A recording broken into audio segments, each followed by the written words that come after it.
Hello বন্ধুরা, আজ share করছি চিজ কেক রেসিপি। এই কেকটি খেতে কিন্তু ভীষণই মজার। আশা করছি ভিডিওটি দেখে আপনারা উপকৃত হবেন। যদি ভিডিওটি ভালো লাগে তাহলে আমার চ্যানেলটি সাবস্ক্রাইব করে আমার পাশেই থাকবেন।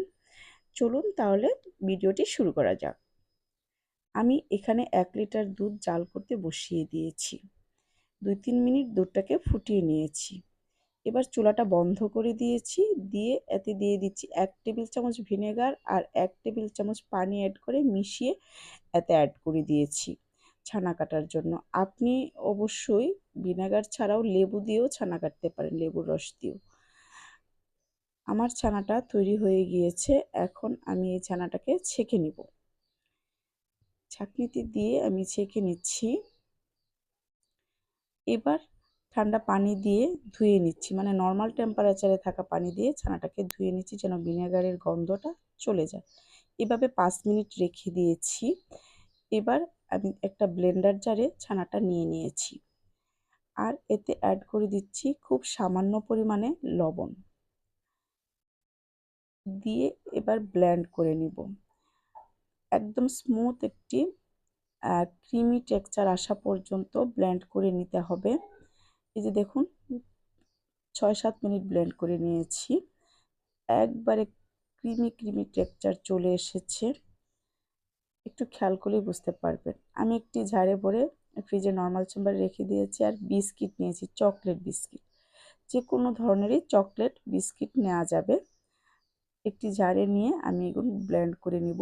একদম মিহি গুঁড়ো করা যাবে না, জাস্ট 2-1 বার পাঞ্চ করে নিলেই এরকম একটু গুঁড়ো হয়ে যাবে বিস্কিটের। তো নিয়ে নিয়েছি, বিস্কিটের গুঁড়ো করে নিয়েছি। দিয়ে দিচ্ছি মেল্টেড বাটার 2 টেবিল চামচ, দিয়ে বিস্কিটটাকে ভালো করে মিশিয়ে নিচ্ছি, মেখে নিচ্ছি। এইবার মেখে নেওয়ার পর এখন আমি একটি মোল্ড নিয়েছি। এই মোল্ডটা এই দেখুন ক্লিপের মতো ওই সাইডে খোলা যায়, এরকম একটি মোল্ড নিয়ে নিয়েছি আমার যাতে মোল্ড আউট করতে সুবিধা হয় কেকটা। বিস্কিটের গুঁড়ো দিয়ে চারদিকটা সমান করে দিচ্ছি। সমান করে দিয়ে আবার একটু গ্লাসের সাহায্যে গ্লাসের নিচের অংশটা দিয়ে চেপে চেপে দিচ্ছি যেন সেট হয়ে যায় বিস্কিটটা ভালোভাবে। এখন 6-7 ঘন্টার জন্য ফ্রিজের নর্মাল চেম্বারে রেখে দিব। আচ্ছা, এবার নিয়ে নিচ্ছি ওই যে চিজ ক্রিমটা। আমি ফ্রিজে নর্মাল চেম্বারে কিছুক্ষণ রেখে দিয়েছিলাম। আর নিয়ে নিয়েছি হুইপিং ক্রিম। আমি ট্রপিক্যাল হুইপিং ক্রিমটা এখানে ব্যবহার করছি। নিয়ে নিয়েছি চিনি 1 টেবিল চামচ। হালকা একটু মিষ্টি ফ্লেভার আসবে, খেতে ভালো লাগবে কারণ ক্রিমের মধ্যেও যথেষ্ট মিষ্টি আছে। আর এই চিজ ক্রিমটা এত মিষ্টি হলে ভালো লাগে না, হালকা মিষ্টি থাকবে। তো সেই জন্য 1 টেবিল চামচ চিনি দিয়েছি, বিট করে নিয়েছি। নিয়ে এবার এই যে ক্রিম চিজ সহ ক্রিমটা আমি বিস্কিটের উপর দিয়ে দিচ্ছি। এটা কিন্তু ফ্রিজে ছিল বিস্কিটের মোল্ডটা, 6-7 ঘন্টা ফ্রিজিং করে তারপরে আমি নিয়েছি।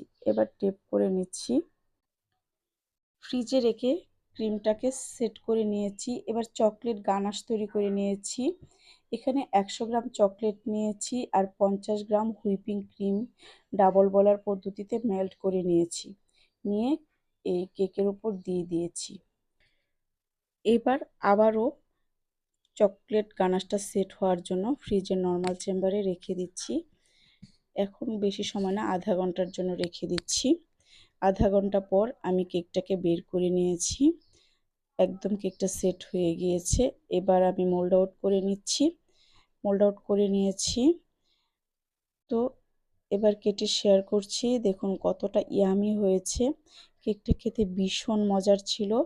চাইলে আপনারা তৈরি করতে পারেন আমার রেসিপিটা দেখে। Thank you for watching. Bye by.